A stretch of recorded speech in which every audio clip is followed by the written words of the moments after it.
एक अंधे लड़के की कहानी। एक लड़का था जो देख नहीं सकता था। ये लड़का भीख मांगकर अपना जीवन गुजारता था। एक दिन ये अंधा लड़का हर रोज़ की तरह एक बड़ी सी बिल्डिंग के आगे बैठकर भीख मांग रहा था। उसी समय वहाँ से एक अनमोल नाम का लड़का गुजरता है और इस अंधे लड़के को भीख मांगता हुआ देखता है।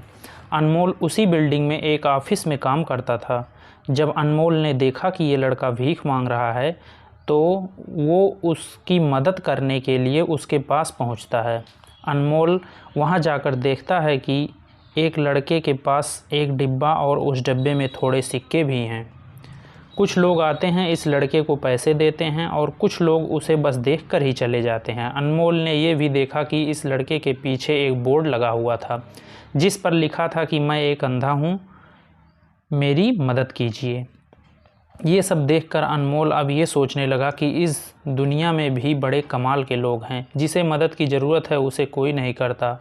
उस बोर्ड पर जो लिखा था उसे वो मिटा देता है और उसकी जगह पर और कुछ लिख देता है। अब अनमोल कुछ पैसे उस डिब्बे में रखता है और ऑफिस की ओर बढ़ता है। फिर अनमोल ऑफिस पहुंचता है और हर रोज़ की तरह अपना काम करता है। शाम को जब वो ऑफिस से अपने घर जाने के लिए निकलता है तभी उसे वो अंधा लड़का याद आता है। वो ये सोचता है कि एक बार घर जाने से पहले उस लड़के को देख लूँ।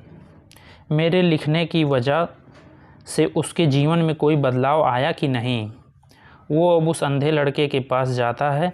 उसके पहुंचते ही वह लड़का खड़ा हो जाता है। वो कहता है, भैया मैंने आपको आपकी आने की आहट से ही पहचान लिया। आप वही हैं जो सुबह आए थे और मेरे इस बोर्ड पर कुछ लिख कर गए थे। मैं आपको सिर्फ इतना पूछना चाहता हूँ कि आपने ऐसा क्या लिखा था मेरे बोर्ड पर कि जो भी यहाँ से गुजरता है वो कुछ ना कुछ देकर ही जाता है। अनमोल ने कहा कि मैंने जो तुम्हारे बोर्ड पर लिखा हुआ था उसे मिटा दिया। तुम्हारे बोर्ड पर लिखा हुआ था कि मैं एक अंधा लड़का हूँ, मेरी मदद कीजिए। मैंने उसको मिटा दिया और ये लिख दिया कि आज का दिन बहुत खूबसूरत है लेकिन मैं देख नहीं सकता। हम ये बड़ी आसानी से समझ सकते हैं कि पहले जो लिखा था और बाद में अनमोल ने जो लिखा उसमें काफ़ी अंतर है। अनमोल ने जो कुछ भी लिखा था वह एक नई सोच थी और ये लाइन पढ़ने वालों को भी पॉजिटिविटी फैला रही थी। उस दिन लोग इस लड़के को कुछ ना कुछ ज़रूर देकर ही जाते थे। अगर हम हमारे सोचने का तरीका बदल देते हैं तो हमारी ज़िंदगी भी बदल जाती है। धन्यवाद दोस्तों।